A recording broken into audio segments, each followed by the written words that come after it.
سلامونه لیدونکو، هیلهمند یم روغ جوړ به یاست. د تېره ویډیو کې ما چې د برازیل هیواد د بشردوستانه ویزا په اړه معلومات درکړي وو.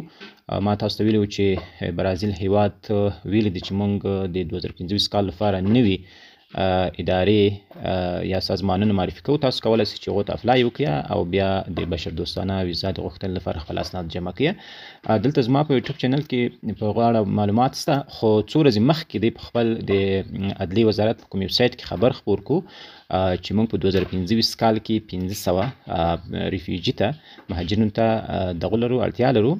او د وزارت عدلیې او د فناګا کوم نړیوال بشري اداره چې د هغو ترمنځ هغه لاسلیک وایوسو، یعنی دا په دې معنا چې د دې هیواد د برازیل او د فناګا کومه اداره چې د هغو ترمنځ لاسلیک وسو، کولی شي چې افغان هغه کسان چې هغه د بشردوستانه ویزا لپاره الیجیبل دي، هغه اسنادونه لري، دی اپلای وکړي.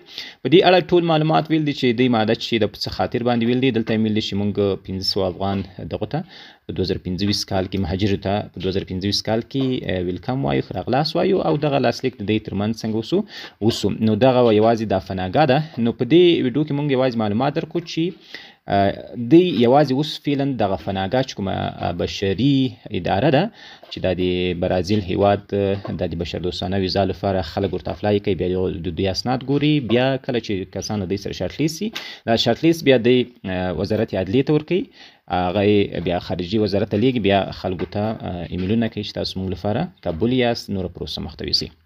نو دا ویډیو یوازې معلوماتي ویډیو وه چې د خپل اداره یا ارګان اعلان کړ. په راتلونکي ویډیو کې به زه ډېر ژر تاسو ته دا ووایم چې څنګه کولی شئ تاسو فناګا ته خپل اسناد جمع کړئ او اپلای ورته وکړئ او خپل پروسس مو مخ ته ویوسئ، تر څو په دې 1500 کوم دغه چې دی ورکړي دي تعداد ورکړی ده، په دې کې هم تاسو راسئ. شاید دا زیات سي، د اوس لپاره دا 1500 دي. دلته بیا ویل دي چې موږ نور ادارو ته هم ویلکم وایو، د هغو لپاره ما کسان چې زموږ د قانون مطابق دي هغو ته موږ هم ویلکم وایو او دی زموږ سره راسي او خپل کوم اصول چې د هغه د امارات کې، تر څو زموږ سره د دې بشردوستانه ویزاو په پروسس کې زموږ سره همکاري وکړي.